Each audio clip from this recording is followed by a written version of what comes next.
Welcome to Voices, a podcast from the Institute for Human Rights and Business. Here we're seeking to elevate the range of perspectives on the role of business in the world and in people's everyday lives.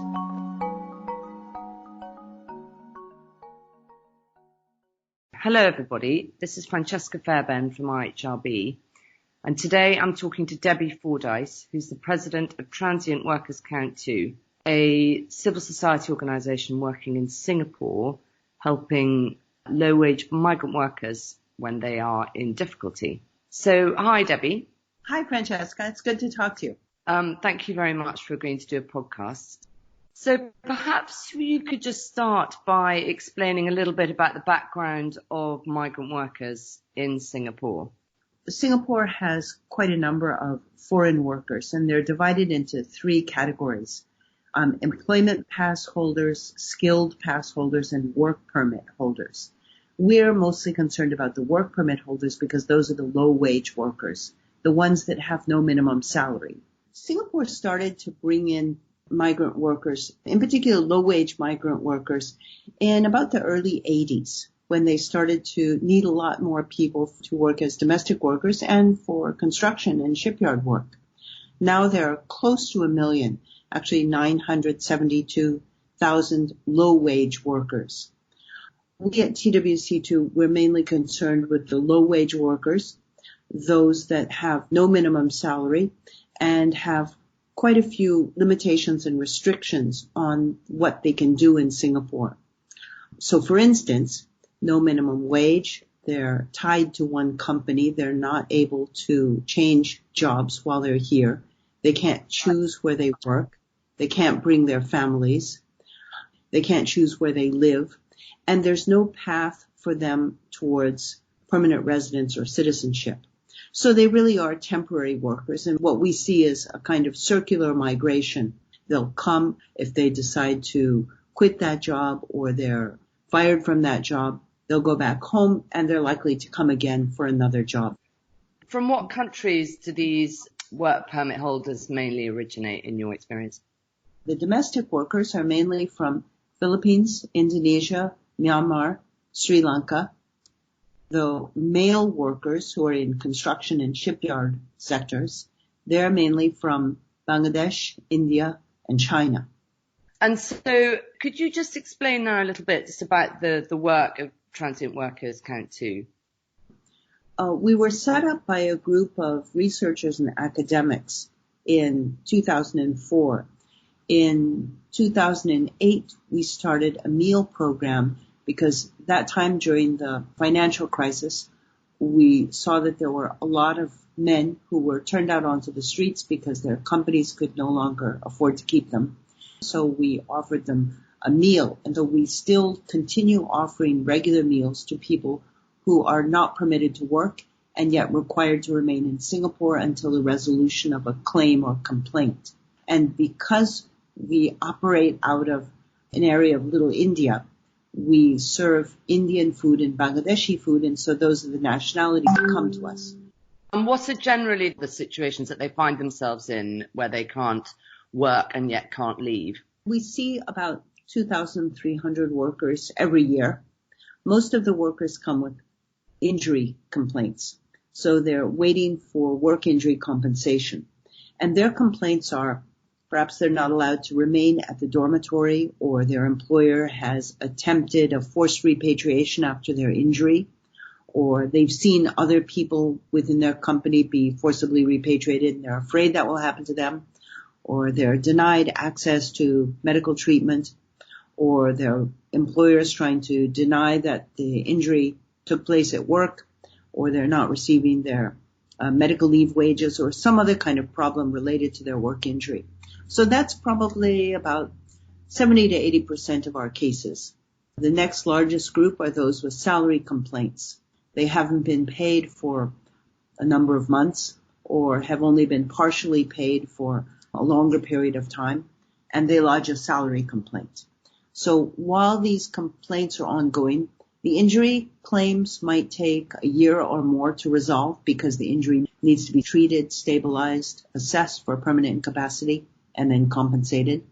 For the salary claims, They're often resolved more quickly than that, but they might still stay with us for, say, 3 to 6 months. And presumably these workers have language issues and legal representation issues while they're trying to fight their cases. Not necessarily as you might think. For the injury claims, they can be represented by lawyers, but that's another source of their problems. We find that there are a small number of lawyers who will seek out these men, convince them that they need lawyers, and will represent them for a cut of their compensation money. These are no-fault claims. It doesn't require a lawyer, but the lawyer or his assistant can be quite persuasive that this is what they need. And the worker who doesn't know how to file a complaint, how to appeal to the Ministry of Manpower, how to represent himself, he is maybe not aware that the Ministry of Manpower will do this, will help him out, will provide an interpreter when he needs it. So it's the lawyers who are involved in this process who are problematic. And to what extent do you feel that health and safety issues and injuries are comparatively widespread across, let's just talk about the shipyard workers, for example. Do you think that health and safety is poor in the shipyards, or do you think it's just the treatment that these workers receive when they are injured that is problematic? Okay, I should say, because we don't have complete numbers on, in particular, shipyard workers, the workers that we see may be a small percentage. But from reports that we get from shipyard workers, we think that probably the kinds of situations that we see are probably common throughout the shipyard industry. So shipyard workers are paid at quite a low rate. It might be about $20 a day. And that's the rate of pay that we've been seeing since, say, 2000.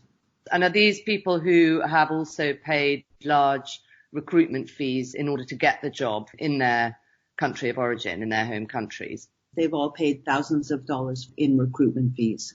The first time they come, the recruitment fee would be quite high. Subsequent jobs, they might have enough contacts in Singapore with companies or with agents that they don't have to pay quite so much.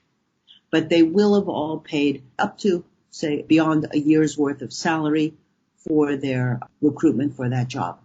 We find that it's all about the bottom line. Their employers will do whatever they can in order to avoid extra costs. And that's often why the men would be denied medical treatment, or why the boss would try to send them home rather than ensure that they receive medical treatment, why the boss would try to avoid making use of his insurance policy in order to see that they are compensated for any permanent incapacity. But that also affects health and safety.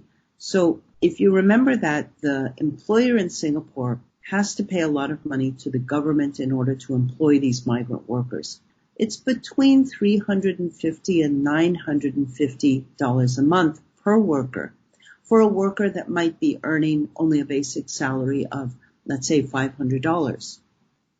So this is quite a high amount, and the employers would rather use one worker and pay him overtime than hire two workers for that job, or use two workers for a three-man job than hire three workers. And we see people working exorbitant amounts of overtime, beyond the legal amount of overtime. Many people tell us that they were working 15 hours a day, every day of the year. That amount of overtime has a lot to do with health and safety. Safety because you're tired on the job. You're not well prepared. You're not well rested. Health also because you're not well rested. You haven't had time to take care of yourself. You haven't had time to eat properly. And that often has outcomes in the decision making on the job when you're dealing with heavy equipment. So I think of this as partly small companies that aren't investing in technology or heavy equipment to get things done, and partly overworking the men who are needed to do these jobs. Sorry, just to make it clear, we're talking specifically about men working on constructing large vessels.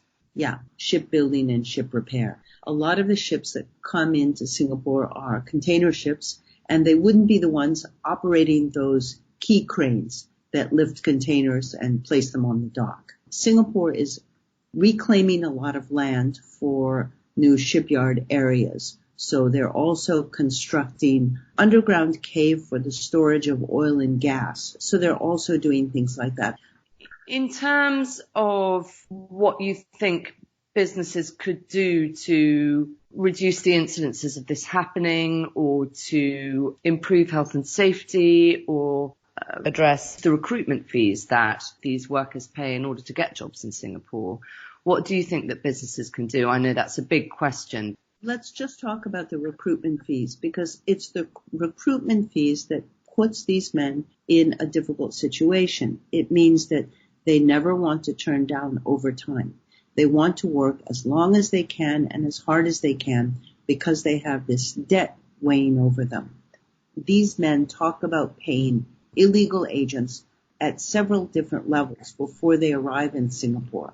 But if there were a single hiring agency, then Singapore government, the Ministry of Manpower, couldn't avoid taking responsibility when something goes wrong or when the worker is overpaying for the job. This isn't a perfect solution, but it's a solution that we have to work towards, because the only way to address this is to address the issue of recruitment fees. The men will pay huge amounts for the promise of something. They'll pay a larger amount for the promise of something than they will for the certainty of something less. So if one agent says he can get them a job that will give them $25 a day, they will pay more for that job. But that doesn't mean that by paying that amount, that's what you're going to get. So everyone that we see has paid a large recruitment fee. But we also see quite a large number of people who are not paid what they were promised. And we see a lot of people who come to Singapore who never have a work permit issued because of something that's gone wrong with the company. And we sometimes have to assume that there was a deliberate action made to extract money from this worker and not provide him with a job. Some of the other alternatives, such as certification of labour brokers, or the employer pays model, which is the model that IHRB promotes through its leadership group for responsible recruitment, whereby no worker pays for the cost of getting a job. The cost is borne by the employing organisation. So those are alternative options. If the employer were going to pay, there would have to be some way for the worker to find out about that job. And what we want to do is, we don't mind if the employer is paying the actual cost, but the worker would have to get himself to a situation where he can find out about that particular job. Certainly, I'm pessimistic that a lot will be done, and that has a lot to do with the fact that there are some countries that are just in such extreme need.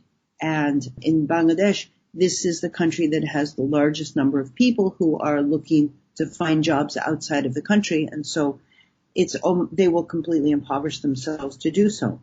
So that doesn't mean that, we don't keep looking, but I think that we have to work towards that. And is the Singapore government looking at this? Are there any options that they're exploring in order to improve the situation? I really don't know that they're exploring this. They have set up an app to assist workers in finding jobs, but our experience with that is that there are not many companies that are willing to sign up for this app because they don't want to be excluded from the possibility of kickbacks from their workers. So they have looked at some avenues to do this. Well, sounds like there's still plenty of work to be done to improve the situation of incoming migrant workers into Singapore, particularly the work permit ones. Thank you very much for talking to us today, Debbie, and good luck with your work with TWC2. Thank you very much, Francesca.